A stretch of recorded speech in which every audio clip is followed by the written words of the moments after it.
What is up, guys? I'm back with another video. Today I'm going to be talking about my little account that I just got into Hog Mountain, and I'm going to be coming with 3 replays. All of them are 1 win away from legendary, and so yes, the last one's going to be the one that I actually make it. These first 2, you'll be able to see what happens in those. It was very difficult to get this high.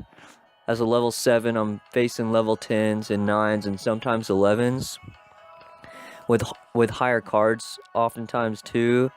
As you can see, this guy has level 11 commons.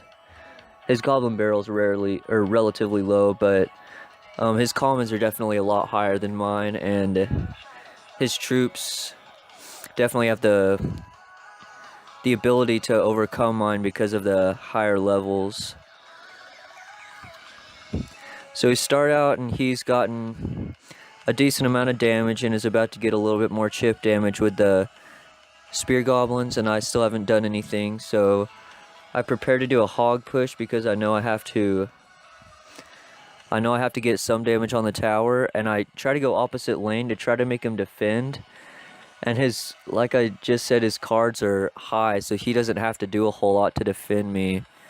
And then I don't know how, he builds up a monster push on both sides, it seems like, and pretty much I think he takes one tower out, the other one about halfway, because of the monster pushes he was able to build up for some reason. So this game is not looking good at all. It's actually looking very bad. I have a lot of health off my king tower and off of the left tower, and then the right tower is gone, so I didn't give up, but I know that I have a 99% chance of losing at this point, so I kind of go all in, and I get a fireball in, and I've got the tower down to 710, which is not too good. I need it down a lot lower to be able to take it out. So I'm trying to prepare for another hog push, and he has 2 princesses that keep hitting me. The archer's still alive, and he's got all this extra stuff to defend. Yeah, it's just a bad game overall. It was pretty rough.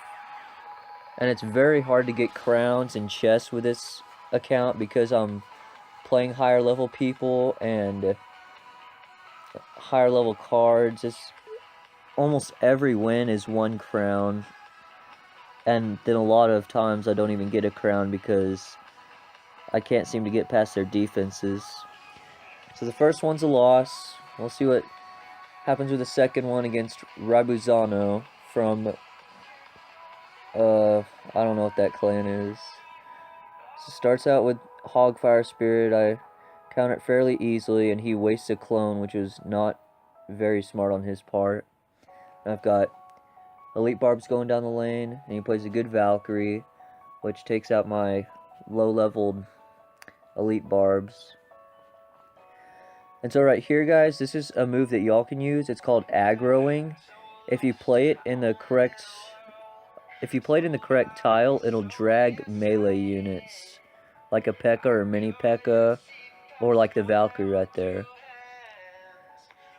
So this fireball, I got pretty fortunate. I hit the bomber and the mega minion, which was 4 for the fireball, and I hit 6 elixir in the bomber and the mega minion, so definitely a value fireball there for me.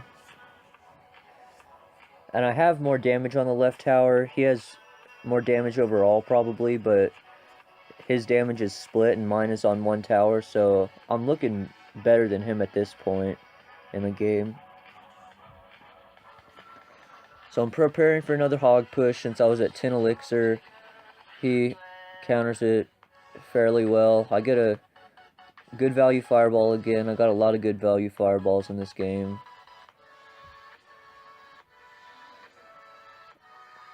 So he's using kind of a trifecta type deck, except I don't think he has Musketeer.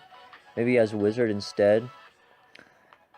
And this play right here, guys, I guess I played my Tombstone a little bit too late, so I say good game here because I lose a tower pretty early and it's not looking good. And once again, I didn't give up because I knew that I had the chance to come back, so I might as well take it when I can.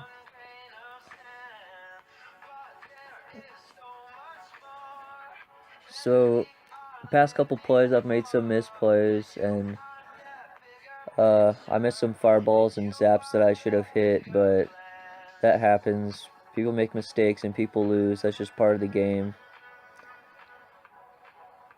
So I've got his left tower down to 141. So one more good hog push will take it out, and I use the hog to distract the Mega Minion, and he gives up on that tower because he knows it's going down. So he wastes another clone. I don't know why he has clone in this deck. That's a very bad choice by him, because every time he used it, it was pointless, pretty much. The only good thing that the only good deck that clone might be in is with like a Lava Hound or Golem. There might be a few others, but clone's definitely probably one of the worst cards in the game for sure. So here I defend pretty well. He doesn't get almost any damage on the tower, and I use a defensive Hog Rider right here just to distract the wizard. Right now I'm just going for a tie because I know I can't get to his tower and take it down enough in 30 seconds. So I'm just sitting back and playing defense, waiting for another hog. So like I said in this game, you saw a lot of value fireballs, and what a value fireball is, for those of you who don't know, is when you're hitting more than 4 elixir with your 4 elixir fireball. So if you're hitting archers and minions, that's 6 elixir, and you're using 4 elixir, so that's value. If you're hitting just a bomber, it's not as valuable. Of course it can be, but it's not really regarded as valuable. So this last replay, you guessed it, is the one where I finally make it into Hog Mountain, and I'm actually playing in Hog Mountain against a level 11 who's running a Lava Loon deck, which is probably the weakest, it's probably the top counter against my deck. It's very hard to defend a Loon and Lava Hound with just a Mega Minion and archers. Those are my only air defense, besides the spells, of course. And I actually didn't know this guy's level was level 11. I'll tell you later when I finally keyed in and looked up and saw that his level was 11. I think it's right after this push. He does a push and I do a push on the other side, so he can't build up a huge push. And so I do a very good amount of damage on both of my, or a decent amount of damage on this push, a good amount last push. So I have his tower down to 1700, and then he barely does anything to my tower. He pretty much gets a few pup shots off, Lava Hound shots, and then some arrows, and he's winning. And I look up and I see that he's level 11. So I was kind of depressed at this point because I didn't want to have to go through a level 11 to have to get in. And I've beat a few level 11s on my way up, actually. I've beat 4 or 5 level 11s total with my level 7 account. So he's going for another aggressive balloon push, which he's not very smart with this balloon at all. He should have put his balloon behind the Lava Hound, and I don't think I would have been able to stop that. He might have 3-crowned me with that push if he would have figured out to put it down. So I'm looking really pretty right now. Definitely very far ahead. I'm in the lead for sure. And he puts down another skeleton army, which was a poor choice because I zapped it away just about every time. In my opinion, Skarmy is one of the most fragile cards and has way too many counters. And if y'all have it in your deck, I would suggest to take it out. Of course you don't have to, but I would suggest taking it out because it's just so fragile, and its purpose is just to distract, but it's so easy to take out that it very rarely does its job.